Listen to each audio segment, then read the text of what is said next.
ลูกประคำใช้ฝึกสติตามหลักพุทธได้จริงไหมลูกประคำไม่ใช่วัตถุศักดิ์สิทธิ์แต่ใช้เป็นเครื่องมือฝึกใจได้เคยไหมครับตั้งใจจะนั่งสมาธิแต่พอหลับตาลงความคิดกลับวิ่งเต็มหัวคิดเรื่องงานคิดเรื่องเงินคิดเรื่องลูกคิดถึงเรื่องที่ทะเลาะกับใครบางคนยิ่งพยายามไม่คิดกลับยิ่งคิดแต่มีของธรรมดาอย่างหนึ่งที่สามารถช่วยดึงใจของเรากลับมาอยู่กับปัจจุบันขณะได้ง่ายขึ้นนั่นคือลูกประคำคำถามคือ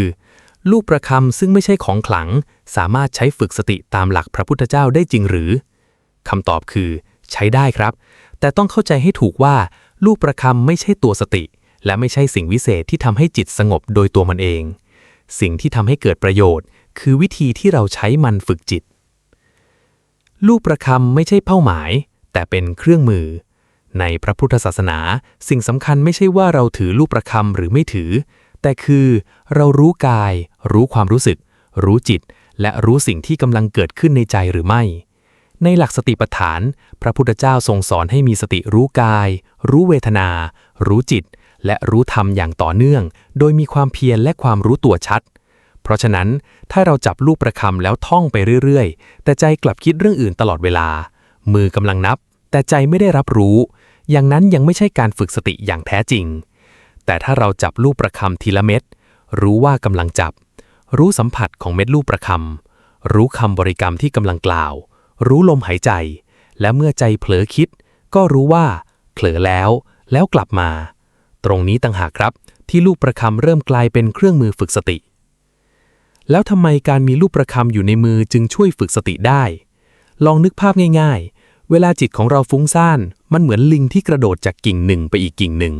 แต่ลูกประคำทำหน้าที่เหมือนหลักให้จิตเกาะเม็ดที่1รู้เม็ดที่2รู้เม็ดที่3รู้ถ้าใจหลุดไปคิดเรื่องอื่นไม่ต้องโกรธตัวเองครับเพียงรู้ว่าใจเผลอแล้วกลับมาที่เม็ดต่อไปนี่คือการฝึกที่สำคัญมากเพราะเราไม่ได้ฝึกให้ไม่คิดแต่เรากำลังฝึกให้รู้ทันความคิดและนี่เป็นหัวใจสำคัญของการฝึกสติวิทยาศาสตร์ก็พบว่าการฝึกสติสัมพันธ์กับการทำงานของสมองงานวิจัยด้านประสาทวิทยาจำนวนมากศึกษาว่าการฝึก mindfulness และ meditation มีความสัมพันธ์กับระบบสมองที่เกี่ยวข้องกับความสนใจการควบคุมตนเองและการจัดการอารมณ์งานทบทวนด้าน neurobiology รายงานว่าการฝึก mindfulness มีความเกี่ยวข้องกับการทำงานของบริเวณสมองหลายส่วนเช่น anterior cingulate cortex หรือ ACC ซึ่งเกี่ยวข้องกับการควบคุมความสนใจและการกำกับตนเอง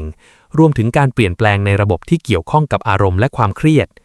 และงานวิเคราะห์อภิมาตนาจากการทดลองแบบสุ่มกว่า100 งานก็พบว่าโปรแกรม Mindfulness มีผลในระดับเล็กถึงปานกลางต่อความสามารถด้านการรู้คิดหลายด้านเช่นการจัดการความสนใจการจดจ่อต่อเนื่องและการควบคุมการตอบสนองแม้ผลการวิจัยจะไม่ได้หมายความว่าการฝึกทุกแบบให้ผลเหมือนกันทั้งหมดพูดง่ายๆก็คือทุกครั้งที่ใจหลุดแล้วเรารู้ตัวและพากลับมาเรากำลังฝึกกล้ามเนื้อของความสนใจเหมือนการยกน้ำหนักไม่ได้สำคัญว่าเรายกแล้วไม่เหนื่อยแต่สำคัญว่าเราฝึกอย่างสม่ำเสมอหรือไม่ลูกประคำกับจังหวะลมหายใจมีงานวิจัยที่น่าสนใจเกี่ยวกับการสวดโดยใช้ลูกประคำด้วยงานวิจัยในวารสาร BMJ ศึกษาคนสุขภาพดี23 คนพบว่าการสวดบทสวดที่มีจังหวะสม่ำเสมอโดยเฉพาะเมื่อจังหวะสัมพันธ์กับการหายใจประมาณ6 ครั้งต่อนาทีทำให้จังหวะการหายใจและการทำงานของระบบหัวใจและหลอดเลือดเกิดการประสานกันมากขึ้นและพบการเพิ่มขึ้นของ baroreflex sensitivity ซึ่งเกี่ยวข้องกับการควบคุมระบบหัวใจและความดันโลหิตแต่ต้องเข้าใจให้ถูกนะครับงานวิจัยนี้ไม่ได้พิสูจน์ว่าลูกประคำมีพลังพิเศษสิ่งที่น่าสนใจคือจังหวะการสวดการหายใจและการจดจ่ออาจทำงานร่วมกันจนส่งผลต่อระบบประสาทอัตโนมัติดังนั้นประโยชน์ไม่ได้อยู่ที่วัตถุแต่อยู่ที่การฝึกจิตและพฤติกรรมที่เราทำร่วมกับมันแล้วควรใช้ลูกประคำอย่างไรให้เกิดประโยชน์จริงลองทำง่ายๆวันละ5 นาทีถือลูกประคำไว้ในมือเริ่มต้นด้วยการหายใจช้าๆสบายๆจากนั้นจับทีละเม็ดถ้าชอบใช้คำบริกรรมจะใช้คำว่าพุทโธหายใจเข้ารู้หายใจออกรู้หรือจะกำหนดง่ายๆว่ารู้เม็ดหนึ่งผ่านไปรู้อีกเม็ดหนึ่งผ่านไปรู้ เมื่อมีความคิดเกิดขึ้นไม่ต้องไล่มันไม่ต้องห้ามมันไม่ต้องบอกว่าฉันทำสมาธิไม่สำเร็จเพียงรู้ว่าคิดแล้วกลับมาที่เม็ดลูกประคำถัดไปทำซ้ำอย่างนี้ไปเรื่อยๆและมีอีกขั้นหนึ่งที่สำคัญมากเมื่อฝึกจนเริ่มมีสติอย่าหยุดอยู่แต่ตอนถือลูกประคำให้เอาสติออกมาใช้ในชีวิตจริงเวลามีคนพูดไม่ถูกใจรู้ว่าโกรธก่อนจะตอบรู้ลมหายใจสัก1 ครั้งเวลาความกังวลเกิดขึ้นรู้ว่ากังวลเวลาความอยากเกิดขึ้น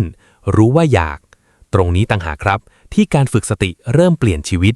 เพราะเป้าหมายของพระพุทธศาสนาไม่ใช่การที่เรานับลูกประคำได้ครบ108เม็ดแต่คือการเห็นกายเห็นเวทนาเห็นจิตและเห็นธรรมหรือเห็นความคิดตามความเป็นจริงจนใจค่อยๆ คลายจากความยึดติดพระสูตรสติปัฏฐานกล่าวถึงการพัฒนาสติว่าเป็นทางไปสู่การคลายทุกข์คลายความกำหนัดเกิดความสงบและการรู้แจ้งดังนั้นลูกประคำใช้ฝึกสติตามหลักพุทธได้ไหมคำตอบคือได้ครับแต่ต้องจำไว้ว่าลูกประคำไม่ใช่สติลูกประคำเป็นเพียงเครื่องมือช่วยเรียกสติกลับมาเหมือนระฆังที่เตือนให้เราตื่นเหมือนหลักให้จิตเกาะแต่คนที่จะต้องรู้ก็คือตัวเราเองและบางทีเราไม่จำเป็นต้องรอให้มีปัญหาใหญ่ในชีวิตเสียก่อนจึงค่อยฝึกสติลองหยิบลูกประคำขึ้นมาเพียงวันละ5 นาทีเม็ดแรกรู้ตัวเม็ดที่2รู้ลมหายใจเม็ดที่3รู้ใจเผลอเมื่อไหร่รู้แล้วกลับมาทำซ้ำไปเรื่อยๆวันหนึ่งเราอาจค้นพบว่าสิ่งที่เราเคยคิดว่าต้องใช้ลูกประคำเพื่อฝึกสติแท้จริงแล้วลูกประคำกำลังสอนให้เรากลับมารู้ตัวจนในที่สุดเราอาจไม่ต้องพึ่งลูกประคำอีกเลยก็ได้เพราะสติไม่ได้อยู่ที่ลูกประคำสติอยู่ที่ใจของเราและการฝึกสติที่ดีที่สุดคือการรู้ตัวในทุกขณะที่ชีวิตกำลังเกิดขึ้นตรงหน้าขอทุกท่านเจริญในธรรมครับสวัสดีครับ